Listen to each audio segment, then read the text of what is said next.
El docente Wilson Gómez Betancur es egresado de la Universidad de Antioquia, especialista en Derecho Procesal Penal de la Universidad Autónoma Latinoamericana, es magíster en Sistema Acusatorio y Teoría del Delito de la Universidad Autónoma Latinoamericana.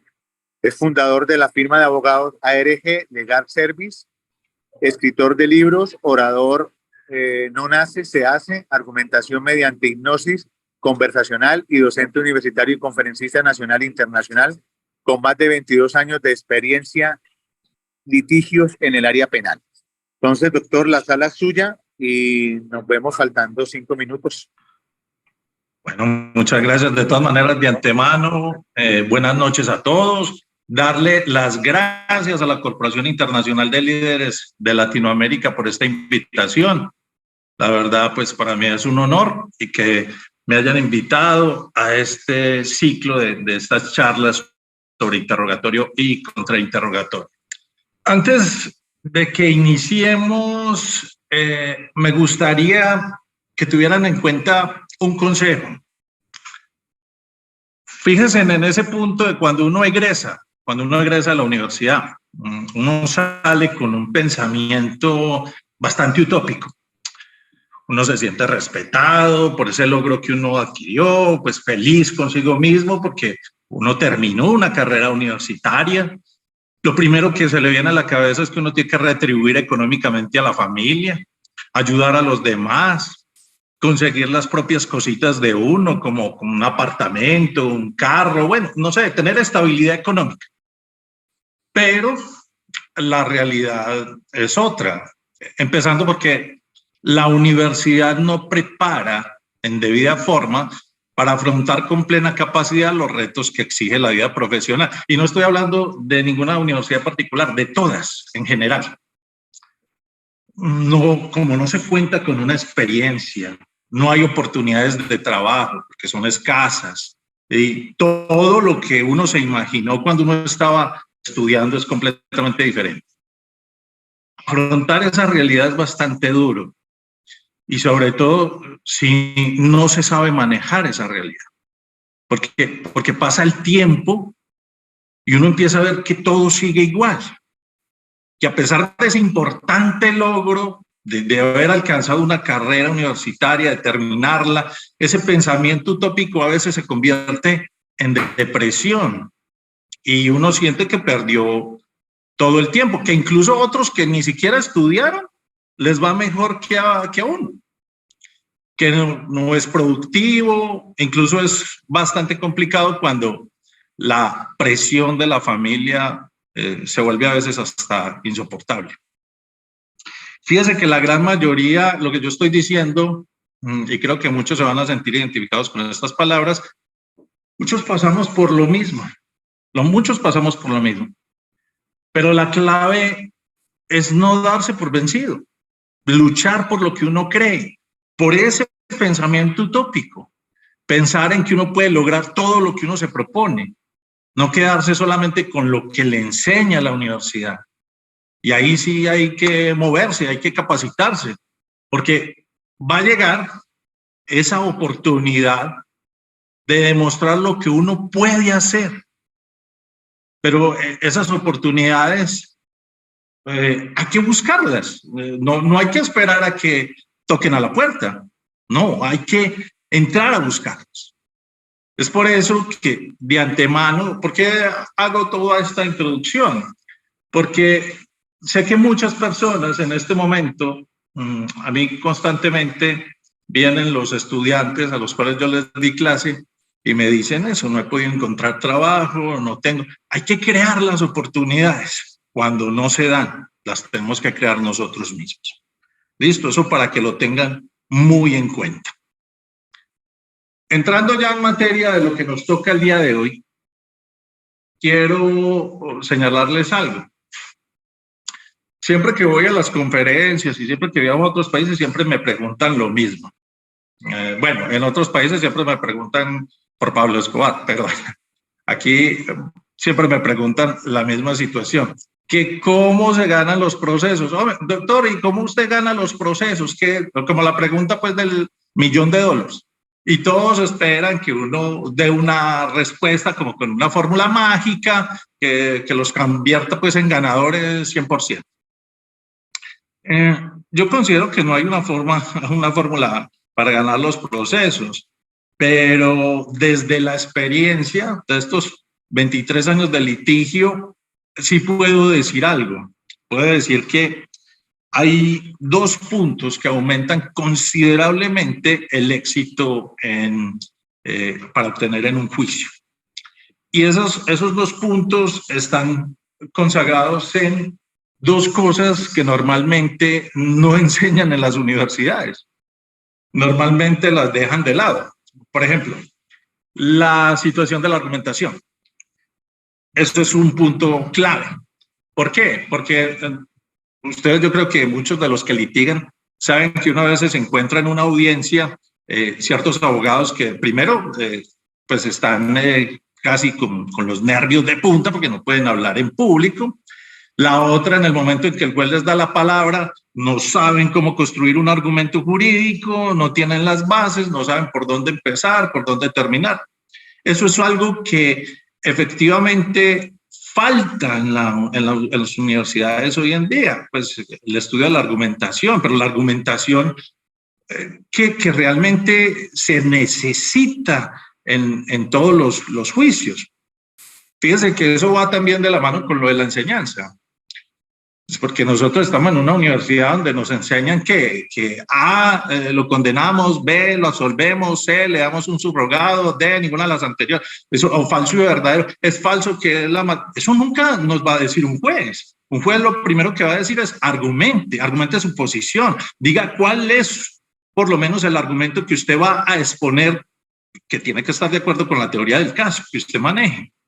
Entonces, a veces uno se queda un poco como, bueno, ¿y qué es lo que está pasando con la educación? ¿Por qué los muchachos están saliendo de las universidades, egresan y no hay esa parte que les enseñen a argumentar? Porque el derecho, el sistema penal oral acusatorio es eso, oral acusatorio. Entonces necesitamos saber hablar, necesitamos saber argumentar. No podemos quedarnos simplemente esperando si el juez nos va a decir una pregunta de escogencia múltiple que nunca va a pasar, o de falso y verdadero, que eso tiene que ver, como les digo, con la enseñanza del derecho.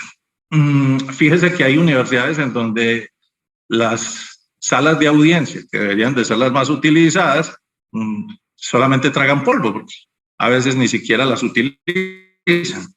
O muchos de los que ya se graduaron de ustedes nunca pasaron por una sala de audiencias, y eso es algo realmente ilógico. Entonces, ¿cómo lo preparan a uno para salir a afrontar la vida profesional? Desde mi punto de vista, yo me siento un poco engañado frente a mi trabajo, digamos, lo académico, en el sentido de que nunca tuve esa preparación para afrontar la calle, el litigio como tal. Nunca lo tuve, nunca tuve esa preparación. Eso en materia de argumentación. El otro punto, como les decía, son dos para mí muy importantes, es el que nos compete el día de hoy: interrogatorio y contrainterrogatorio. Realmente esto, para muchos dicen que es, el interrogatorio y el contrainterrogatorio es un arte, otros dicen que es una técnica. Es el cuento de que hay diferentes, múltiples definiciones de lo que es interrogatorio y contrainterrogatorio. Pero lo más complicado es que, volviendo a lo mismo, en las universidades no enseñan a interrogar o contrainterrogar. Hacen parte del pénsul de un procesal penal o de unas técnicas de sistema penal oral acusatorio o algo así, pero no es una materia autónoma. Esto lo digo con conocimiento de causa por lo que me ha tocado a mí analizar y porque he escrito sobre esto. Entonces siempre he tenido como ese punto clave como para dedicarme a ese aspectico principal de lo que es el interrogatorio y el contrainterrogatorio, que es lo que queremos mirar en el día de hoy. Para mí es importante, sí, que cómo se aborda ese estudio del interrogatorio y contrainterrogatorio. Fíjense, muchachos, que hace ya más o menos antes de pandemia, unos 4 años atrás, me reuní con los doctores César Ambriz de México, con el doctor Vladimir Paucar de Perú, con el doctor Alejandro Ote de Argentina, también estaba el doctor Enrique Ambriz también de México y Adolfo Castro de Ecuador, y nos dedicamos a buscar un método que nos llevara a explicar con bastante claridad para que la gente entendiera lo que era el interrogatorio y el contrainterrogatorio. Entonces, es prácticamente como un método de enseñanza. Y entonces nos dedicamos a hacer esa situación. Vinimos a terminar hace poco. De hecho, esto hace parte de un libro que va a salir el próximo mes en Señal Editora, de interrogatorio y contrainterrogatorio. ¿Y cómo lo diseñamos? Lo diseñamos de la siguiente manera: momentos previos al interrogatorio y al contra, momentos concomitantes al interrogatorio del contra y posteriores. Y así lo definimos para el estudio real de cada uno de lo que nosotros queremos hacer. Entonces, frente a eso, para que entremos en materia y empecemos a analizar esos puntos, considero yo que sería bueno que empecemos, Daniel, si me ayudas con las diapositivas, frente a lo que significa esta situación del interrogatorio. Y empezaríamos con los problemas y los momentos previos para que ustedes puedan entender la situación de la metodología. Que pues realmente lo que consideramos acá es como que sea lo más fácil posible para todos ustedes. Daniel, ¿me puedes ayudar entonces un poco con eso?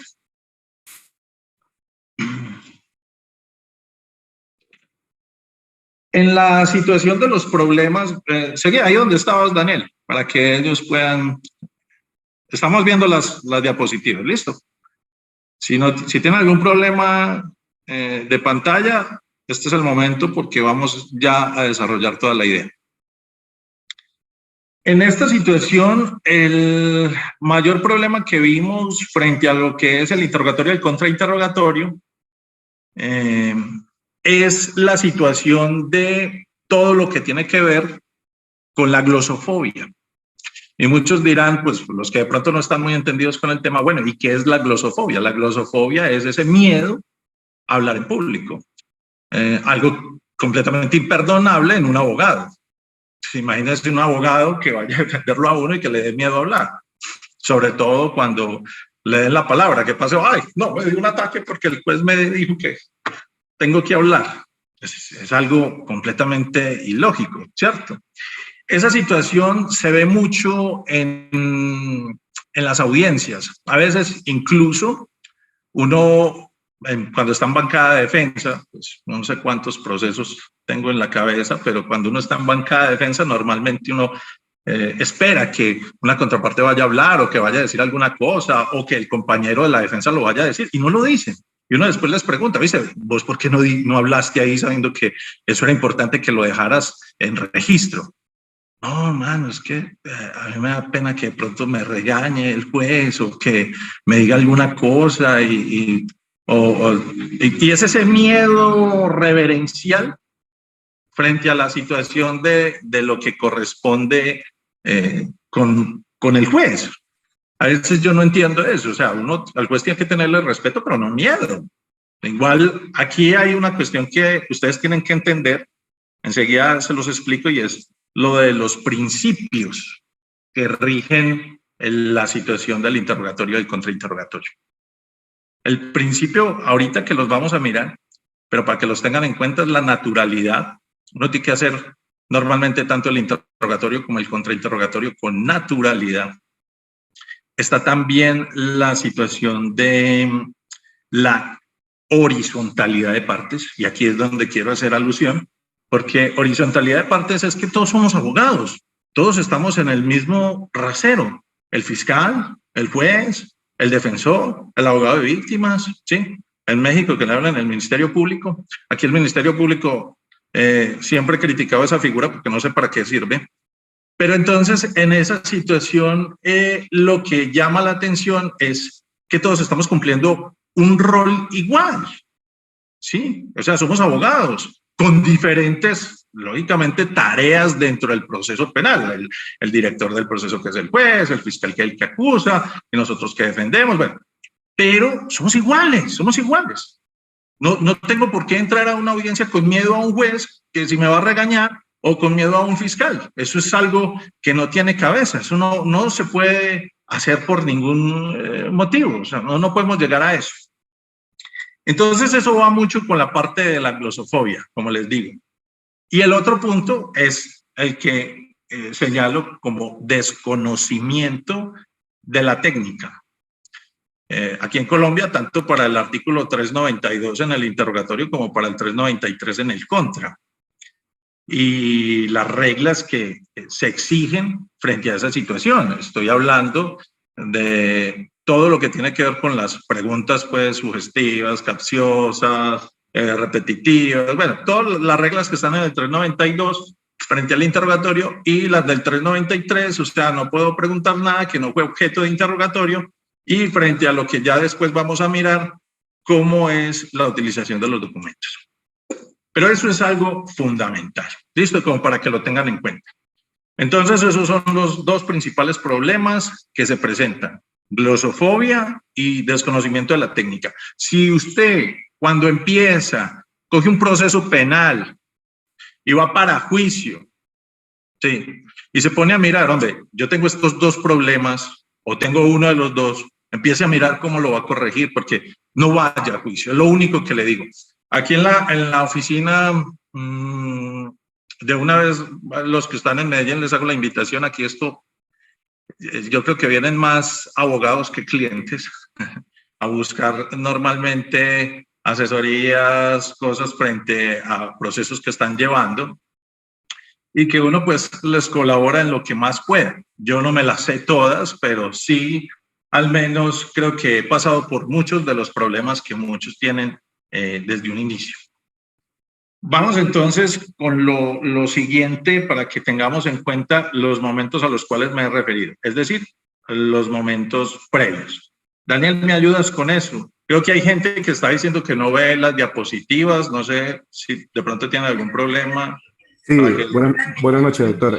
Por favor, verificar su conexión a internet para que puedan visualizar y escuchar bien su audio y visualizar las diapositivas. Bueno, continúo. Entre los momentos previos, quiere decir antes de que llevemos a la práctica del interrogatorio, en esos momentos previos, como ya le dijimos, está el conocimiento de la técnica del interrogatorio. ¿Cuál es esa técnica que debo utilizar? ¿Cuáles son esas reglas que debo realizar? ¿Qué tengo que hacer?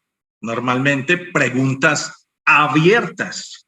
Abiertas me refiero es dónde, cómo, cuándo, por qué, quiénes. Y aquí hay una situación que es completamente diferente del contrainterrogatorio y que es una ventaja. ¿Cómo así que una ventaja? Sí, la parte del interrogatorio es con mi testigo, ¿sí? Entonces, tengo toda la facilidad de prepararlo, algo que no va a pasar en el contra, porque es el testigo de la contraparte. Pero eso es algo que vamos a mirar más adelantico. Entonces, tengo que tener ese conocimiento de la técnica del interrogatorio, que va a hacer preguntas abiertas, no debo hacer preguntas sugestivas, capciosas, repetitivas, argumentativas. Bueno, para eso, si quieren, el libro de un gran amigo, que es el doctor Nelson Saray Botero, tiene un libro bastante bueno. El doctor Nelson Saray se llama El proceso penal. Es un libro que casi todo el mundo lo consulta. Ahí hay un listado de objeciones que él maneja detalladamente. Me parece que es algo muy bueno a resaltar en esa obra del doctor Saray, y que llevaría mucho como claridad a esa situación de las objeciones en el interrogatorio. La otra parte viene con la clasificación del testigo. Muchachos, si yo no clasifico bien el testigo, si yo no tengo claro quién es mi testigo, Y aquí hay una división que normalmente siempre pasa y siempre cometen esos errores. Hay testigos directos, pero a la vez de esos testigos directos que presencian, digámoslo, el hecho, hay testigos de hecho de responsabilidad y precisamente del hecho mismo. Más hay testigos directos que no señalan responsabilidad, pero sí el hecho. Me explico. Normalmente acá siempre pasa con un testigo que dice, ve, ¿y quién, vos sabes quién mató a esa persona? Yo vi que llegó una moto y le pegaron unos tiros a ese tipo, pero ¿quién? No, pues no se comprometen porque saben la situación también de lo que pasa. Entonces, normalmente aquí hay siempre es el testigo del hecho, más no de responsabilidad. Y eso es un problema que pasa. Ya ahí está el testigo que sea de hecho y de responsabilidad cuando dice, sí, vea, yo vi que el que mató en la moto era fulanito de tal. Ese fulanito de tal se bajó de la moto y mató a Perano, yo lo presencié. Ahí ya eso es otra cosa completamente diferente. Frente a eso ya determinamos por qué la clasificación es importante, porque de acuerdo con esa clasificación, nosotros tenemos que saber cómo sacarle el mejor provecho a cada uno de esos testigos. Bien sea porque sea un testigo, como les digo, solamente de hecho o es de responsabilidad y de hecho, bien sea porque solamente es un testigo de acreditación, bien sea, pues eso es algo como ya muy general, muy de, digámoslo así, que ya manejan muchos de ustedes. En esa situación siempre hay que clasificar el testigo para poder saber cuáles son los objetivos que vamos a trabajar con ese testigo y si él es capaz de brindarnos esos objetivos. Enseguida miramos esa partecita. Luego viene el estudio de entrevistas, declaraciones, informes, peritajes previos al testigo. Sabemos muy bien que hay, cuando usted le entregan los anexos del escrito de acusación, que de una vez, lo voy a decir, pues no entiendo esa práctica que se está dando actualmente en todos los despachos en donde dicen que el fiscal tiene 3 días, hay otros que hasta le dicen a uno que tiene 5 días para entregarle los elementos materiales probatorios estando en la audiencia de acusación. No sé cuál es la norma, todavía estoy buscando la norma porque la otra vez que estuve en Bogotá en un proceso me va diciendo alguien que la norma, doctor, pues es el 344, que no. Es que el artículo 344 del Código de Procedimiento Penal determina que ahí sí, ahí hay 3 días, pero para un elemento específico que nosotros tengamos conocimiento y que deba descubrir la Fiscalía. No porque sea los elementos de los que hable el artículo 337 en el numeral quinto. Eso es otra cosa completamente diferente. Eso es otro rollo, pues. O sea, aquí no hay esa situación de esa norma.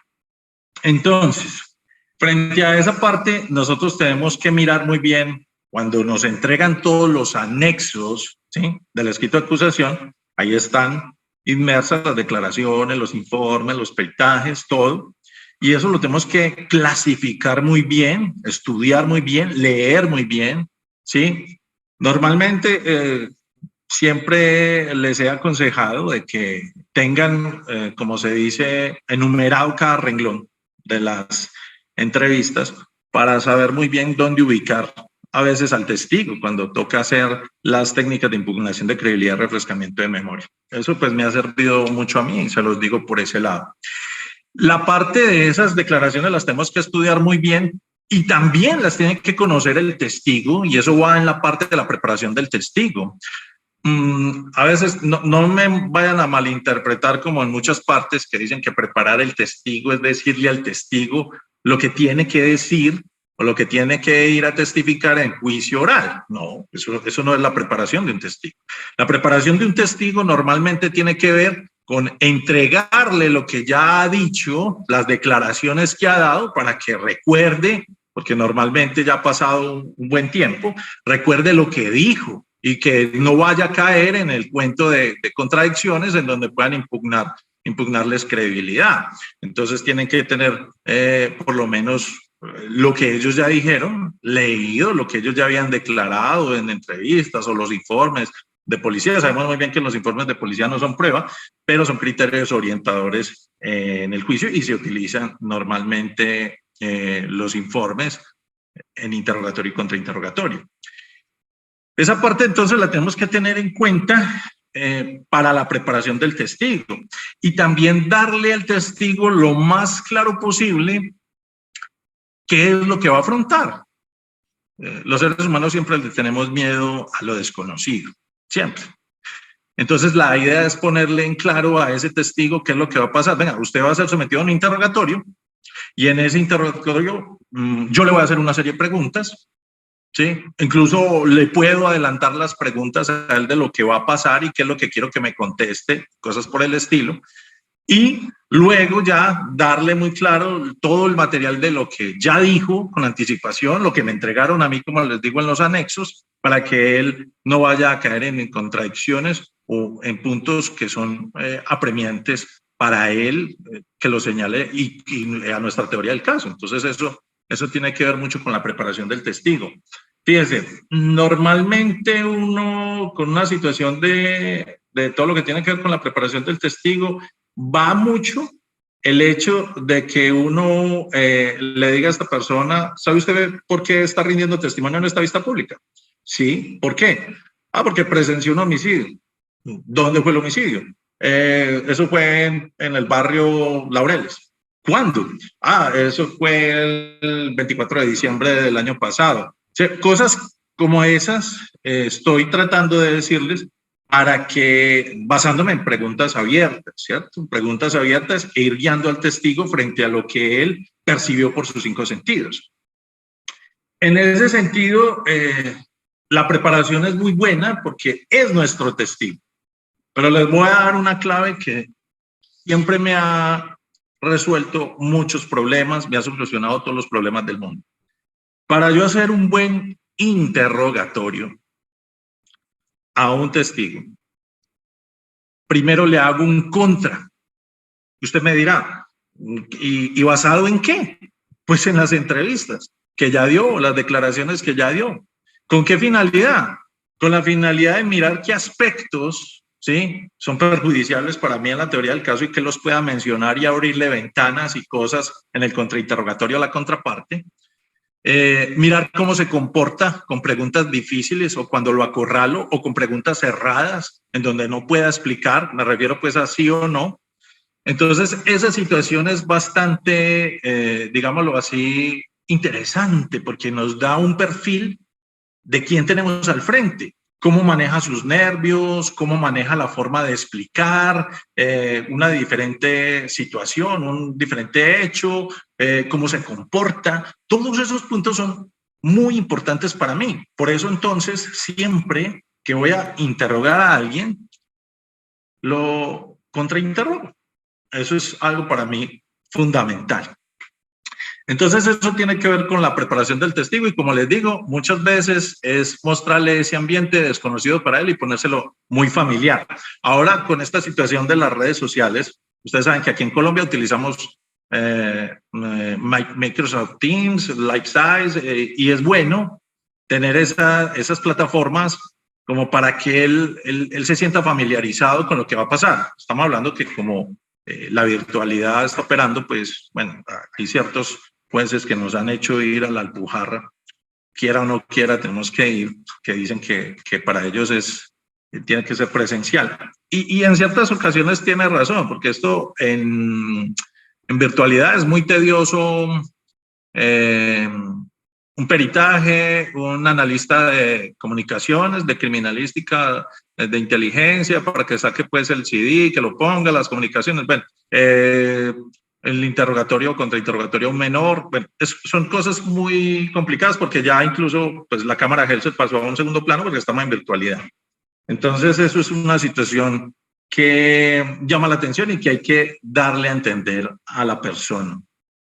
Esos objetivos que uno se traza con el testigo van de acuerdo con su teoría del caso y entendiendo teoría del caso para que no la confundan con los alegatos iniciales que uno hace en juicio oral. No, es el punto hacia dónde vamos, hacia dónde nos dirigimos, ese norte que creamos nosotros y que tenemos que alimentar con nuestros testigos, con la prueba testimonial. Eso es fundamental para nosotros, tener los objetivos trazados. Si usted no tiene objetivos ¿Cómo vemos claramente en la práctica cuando no tienen objetivos? Sencillo. Vemos a un abogado preguntando un montón de pendejadas, perdónenme la expresión, y que no va para ninguna parte. Y uno dice, pero este tipo, ¿a dónde va? ¿Qué es lo que pasa? ¿Por qué está preguntando eso? Parece ser que no tuviera fin. Parece ser que no tuviera fin. Y aquí le contesto una pregunta que siempre me hacen. ¿Cuándo debo finalizar un interrogatorio y un contrainterrogatorio? ¿Cuándo sea el momento exacto en que debo finalizar un interrogatorio y un contrainterrogatorio? Sencillo, cuando usted haya alcanzado todos los objetivos. Si usted en el interrogatorio no alcanzó los objetivos propuestos, bueno, le toca el redirecto. Si usted en el contrainterrogatorio no alcanzó los objetivos que estaba buscando, le toca el contrarredirecto. Acuérdense de que estamos hablando de que esta práctica de la prueba, el desarrollo de la prueba testimonial es cruzada. Entonces, esa situación es bastante, digámoslo así, apremiante para nosotros en el sentido de que ¿cuándo debemos terminar? Cuando se cumplan todos los objetivos. Entonces, los objetivos tienen que estar muy trazados, muy claros. Que ese punto de qué temas...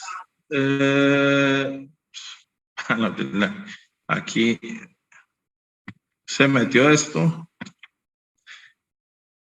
Los temas que deben eliminarse. Hay temas que no deben tocarse porque nos perjudican. ¿Y cuándo descubrimos esos temas? Muchachos, en el contrainterrogatorio que le hago a quien voy a interrogar. Esa es la mejor forma.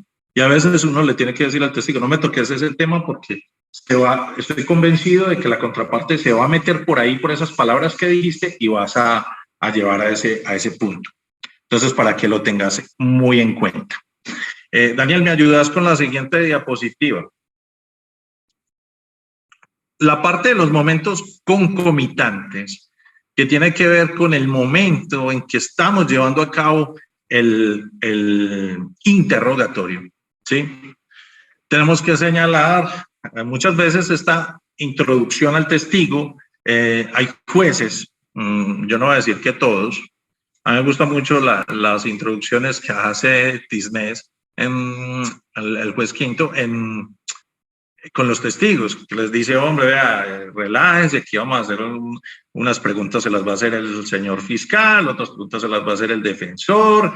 Si usted no entiende la pregunta, diga, no la entiendo. Cuando usted escuche la palabra objeción, quédese calladito, no responda hasta que yo resuelva si prospera o no prospera esa objeción y yo le diré entonces si contesta o no contesta.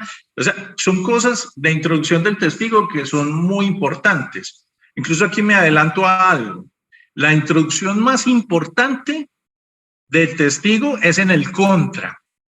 ¿Por qué? Porque se presentan muchos problemas. Fíjense que cuando yo estoy en la introducción con un testigo, a veces, usted le dice, por ejemplo, digamos a la persona, bueno, voy a hacerle unas preguntas del contrainterrogatorio con lo que usted contestó al señor fiscal en el interrogatorio.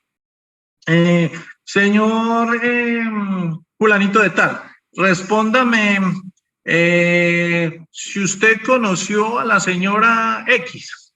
¿Sí o no? ¿Sí o no? Pero solamente me responda sí o no.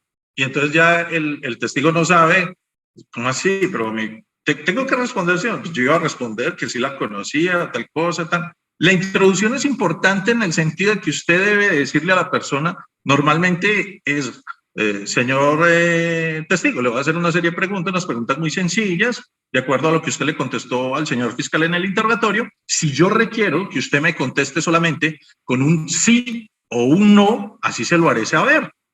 ¿Sí? Si ya necesito una explicación más amplia, también se lo haré saber. O si el señor fiscal lo considera conveniente, después tendrá la oportunidad de hacer un redirecto para que usted explique las preguntas. ¿Correcto? ¿Me entendió? Sí. Todas estas cosas deben de quedar muy claras porque muchas veces confunden al testigo. El testigo no sabe si dar una respuesta cerrada o dar una respuesta amplia, o usted lo presiona porque le está dando una respuesta amplia diciéndole sí o no, pero usted nunca le dijo que le contestara eso. Bueno, eso se vuelve un despelote para que lo tengan muy en cuenta. La introducción es muy importante. La parte de la ejecución es la pregunta inicio, normalmente es, ¿sabe usted por qué está rindiendo testimonio en esta vista pública? Sí, ¿por qué? Ah, por esto y esto y esto. El banco de palabras significa es que usted debe tener por lo menos la concentración de anotar cada palabra que él está diciendo. Y aquí les aclaro, o sea, no es para que sean expertos en taquigrafía y escriban súper rápido, no. Uno normalmente no anota las preguntas, uno anota las respuestas. Y con las respuestas, uno generalmente crea el banco de palabras para poder hacer una nueva pregunta, ¿sí? Por eso, ahorita, como les decía, la naturalidad, que es un principio, la naturalidad es fundamental. Aquí a veces en el interrogatorio, como dicen por ahí, el que piensa pierde. Daniel, te saliste de las diapositivas. El que piensa pierde. Fíjense que ¿cuántos de ustedes no se encuentran en la calle con un amigo por ahí que hace tiempo no veían? Hola, ¿cómo estás? Bien, bien. ¿Qué más de tu vida? Hombre, no, trabajando. Ve, ¿y dónde estás trabajando? Ah, no, estoy trabajando con unos abogados. Sí, ¿dónde? Ah, por allá en el centro, en el edificio del café. Ah, sí, ¿y qué te toca hacer? Esas cosas son naturales. Eso le sale a usted, eso es natural. Muy diferente a cuando usted se pone ahí a pensar en el juicio, bueno, ¿qué es lo que me va a tocar hacer? ¿Qué es lo que toca preguntarte? Y los coge a veces los nervios, lo que uno ve, como ese efecto, yo lo llamo el efecto de bola de nieve. Que una persona se pone nerviosa, se le caen los papeles, se le cae el lapicero, no sabe qué preguntar, no, los clientes lo están mirando, los que lo contrataron también, los familiares, y usted siente toda esa presión, y entonces muchas veces pues no hacen nada, no logran hacer absolutamente nada. Entonces eso es muy importante para que lo tengan ustedes en cuenta. No se confíen en la memoria. No se confíen en la memoria. ¿Por qué? Porque cuando usted se confía en la memoria, usted da por hecho de que puede recordar todo lo que el testigo le está diciendo. Es increíble ver en la práctica, en un juicio, a un abogado, me ha tocado verlos infinidad de veces, pues todo campante, ahí, normal, como que no pasa nada, el tipo hablando y usted ahí, así, pero no está notando nada, no está pendiente de lo que está diciendo el testigo y uno tiene que copiar todo para saber de dónde se pega para lo de la parte de las preguntas, como le digo, las respuestas de él. Y a veces uno se queda, por ejemplo, digamos, aterrado lo que están haciendo en una defensa. Es que aquí va a sonar a regaño, pero a veces hay abogados que no creen que están jugando con la vida de una persona. Es que estamos jugando con la vida de una persona, y no solamente de esa persona, sino la de toda la familia. Y eso es algo bastante complicado. Entonces, solamente hay que tener muy en cuenta esa situación, ¿sí? Para que ustedes lo miren bien. No se pueden confiar en la memoria. Vamos a los momentos posteriores. En los momentos posteriores, Daniel, qué pena, ¿me ayudas? Uno que hace en los momentos después de que pasa el interrogatorio. Pues hombre, lo primero que hago es evaluar si alcancé los objetivos que me había propuesto con ese testigo. ¿Los alcancé todos? Porque si no los alcancé todos, tengo que hacer uso del redirecto para buscarlos, buscar que se cumplan esos objetivos. Acuérdense muy bien, el interrogatorio y el contrainterrogatorio es una siembra. Haga de cuenta, es una siembra que usted se la pasa todo el tiempo en el desarrollo de la prueba sembrando. ¿Para qué? Para recoger en los alegatos de conclusión. Lo que usted no haga en el interrogatorio y contrainterrogatorio y no logre con los objetivos, no va a tener material para las alegaciones. Lo van a aplastar. Entonces usted tiene que hacer muy bien eso. Usted tiene que ponerse las pilas precisamente con lo logro de los objetivos, lograr todos los objetivos propuestos, y ya de ahí recoger esa siembra, recogerla en los alegatos, ¿sí? Para que ustedes lo tengan muy en cuenta. Vamos a la parte de la otra diapositiva del contra. Por favor, Daniel. Qué pena de abusar de ti, hombre, Daniel. Cóbrale más plata a Luis Carlos, por favor. Estás trabajando horas extras. El contrainterrogatorio. Ahí, está bien. El momento previo del contrainterrogatorio. ¿Qué pasa con esto? Volvemos a lo mismo. El conocimiento de la técnica del contra, el 393. Les voy a decir algo que normalmente pasa y que en cierta manera me causa gracia. Y es el desconocimiento de la misma técnica, pues, y de la norma como tal. A veces está uno, pues, entonces en el interrogatorio, ¿cierto? Entonces el abogado le dicen a uno, no, venga, hermano, póngase pilas que a este testigo lo vamos a cortarle esa cabeza en el contra, porque fíjate que en el interrogatorio dio una declaración completamente diferente, hermano, a la que dijo aquí en juicio. Entonces, ahí hay un problema grande, entonces vamos a utilizar esa declaración. Y entonces muchas veces me ha tocado ver, y esto pues parece un poco cómico, pero la verdad no es tan cómico porque, como les digo, estamos jugando con la vida de una persona, en donde la persona le dice al testigo, venga, usted ha dado declaraciones frente a este mismo hecho. Objeción, su señoría, el fiscal. Objeción, ¿por qué, señor fiscal? Su señoría, eso no fue tema de interrogatorio. Yo nunca hablé de declaraciones previas. Al lugar, reformule, señor doctor, pero reformule, es que este tema no se tocó en el interrogatorio sobre las declaraciones. Y ahí quedó jodido. Y uno se queda como a veces como, ¿y esto fue lo que le pasó al hombre? Vea. O sea, y aquí quiero que si tienen a la mano, estamos hablando pues para los que de Colombia, si tienen a la mano el código en el artículo 393, que es lo de las técnicas del contrainterrogatorio, dice muy claro B, el literal B, perdón, para contrainterrogar se puede utilizar cualquier declaración que hubiese hecho el testigo. Normalmente uno, ¿qué hace en esa situación?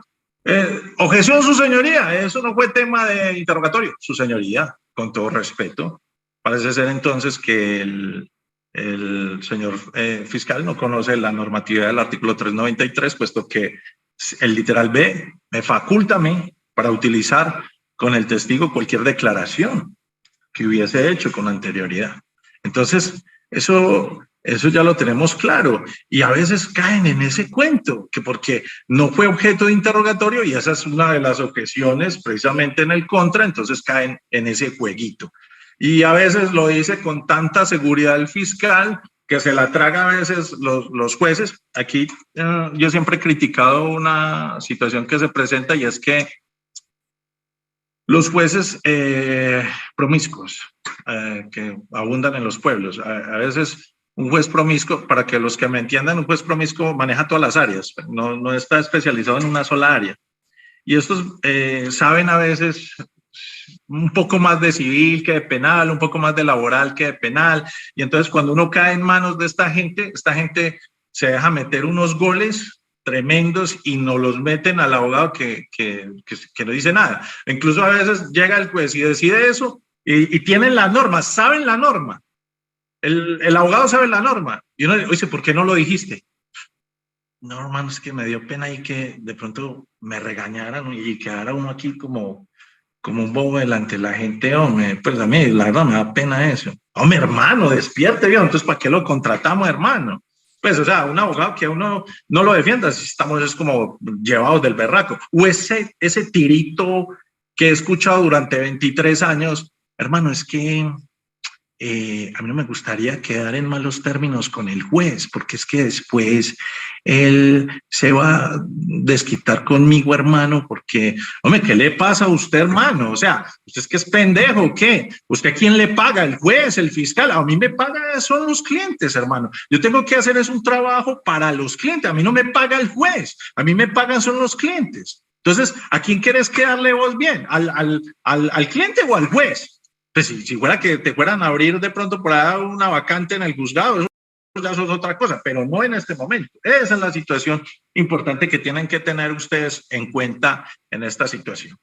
También, lógicamente, tenemos que entrar en el estudio de entrevistas y declaraciones o informes y peritajes que dé el testigo, con la finalidad de mirar de que lo que me vaya a decir a mí en el juicio oral sea acorde a lo que ya dijo, porque daría pie para una impugnación de credibilidad, que eso es algo que nosotros realmente más nos interesa. Eso es uno de los objetivos que tenemos que lograr, impugnarle credibilidad al testigo. Acuérdese que un fiscal cuando lleva, o nosotros cuando llevamos un testigo, es buscando que quede una muy buena credibilidad ante el juez. Y la contraparte, ¿qué es lo que busca? Restarle esa credibilidad. Ese es el punto claro acá. También tenemos que tener unos objetivos trazados con el testigo que parten de esas declaraciones. Eso es fundamental.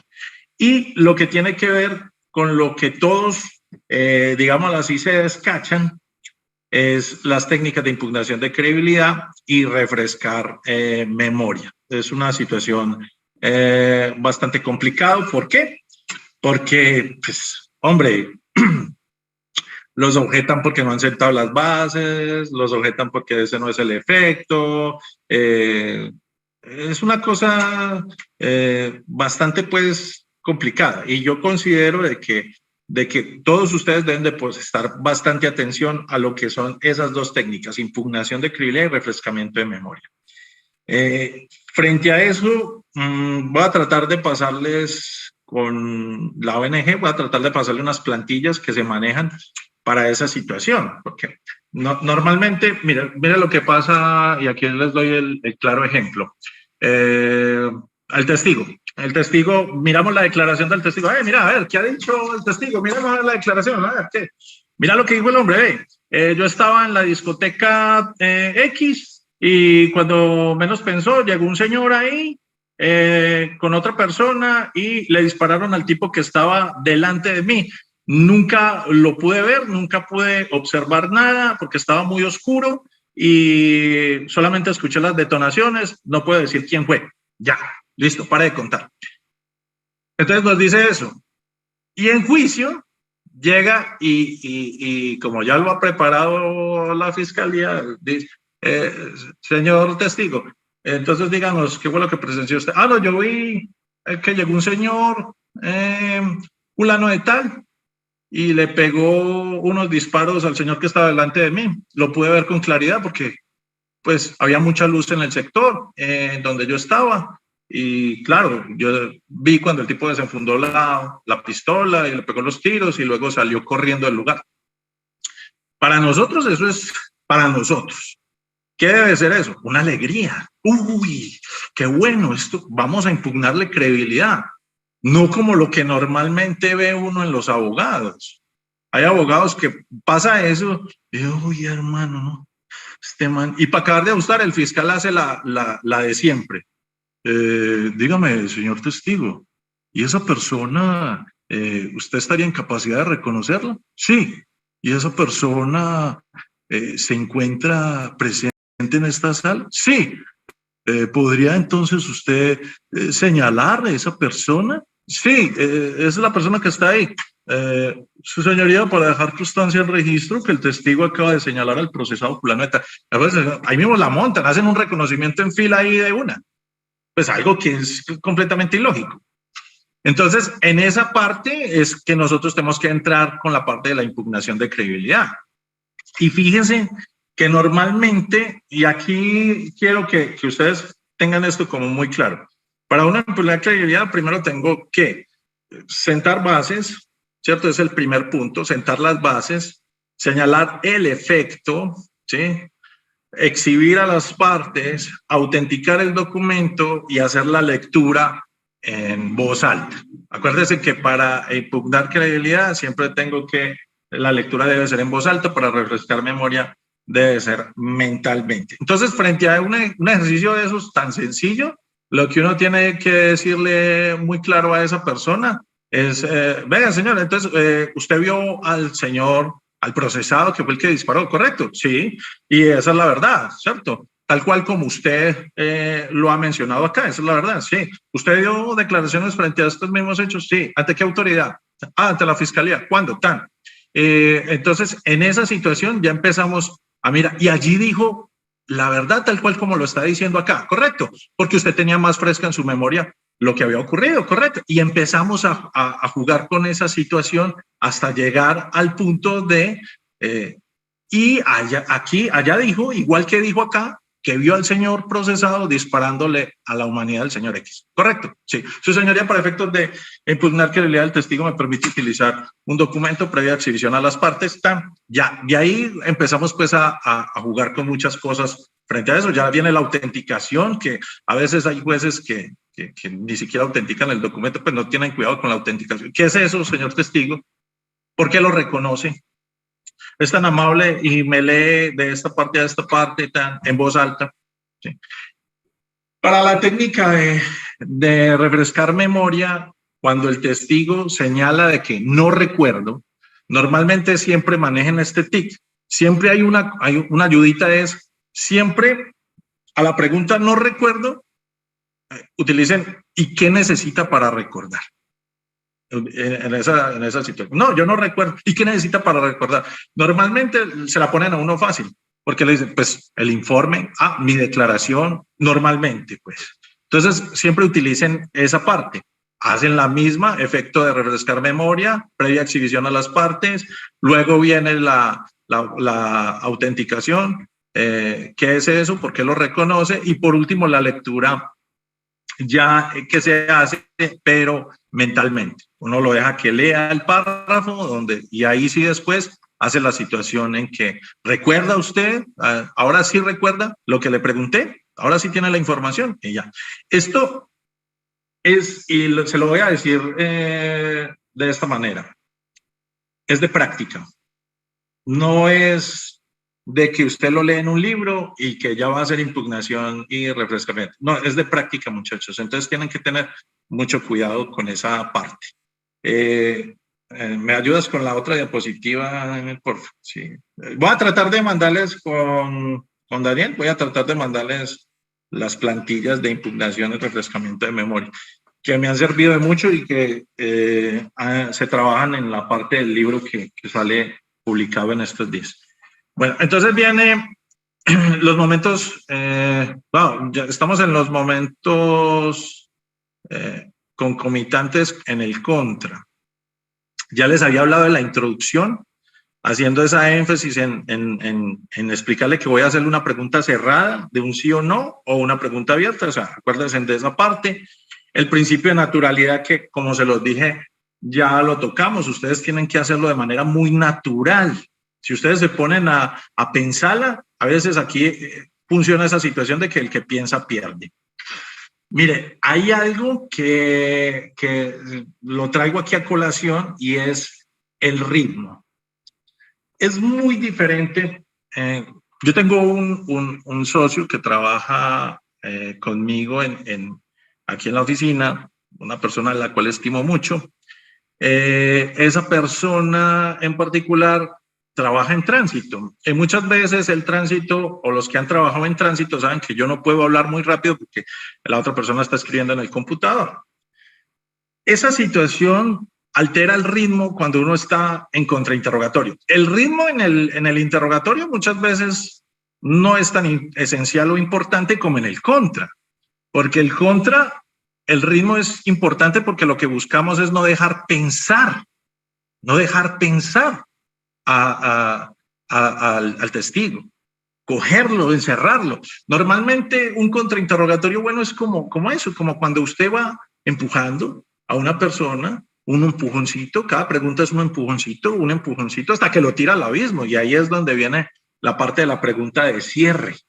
Cuando uno normalmente hace el cierre frente a ese testigo, en donde no le da ya ninguna salida y no puede pensar cómo organizar una buena respuesta para usted, y sobre todo porque en esa situación lo que viene realmente es buscar precisamente que la pregunta de cierre sea como la cúspide ya, la terminación, y dejarlo ahí, dejar su credibilidad por el suelo, para que después ya mirará pues el fiscal si va a utilizar el redirecto, y dependiendo de lo que él utilice, mirar el contrarredirecto de parte de nosotros. Eso es fundamental en esa situación. Sí, ya sé. Son las 7:59. Fue para mí realmente un honor estar acá. Vuelvo y reitero mis agradecimientos a todo lo que tiene que ver con la ONG, la Corporación Internacional de Líderes, a cada uno de ustedes. Mis más sinceros agradecimientos por dedicarme esta horita y prestarme atención a este servidor en lo que decía.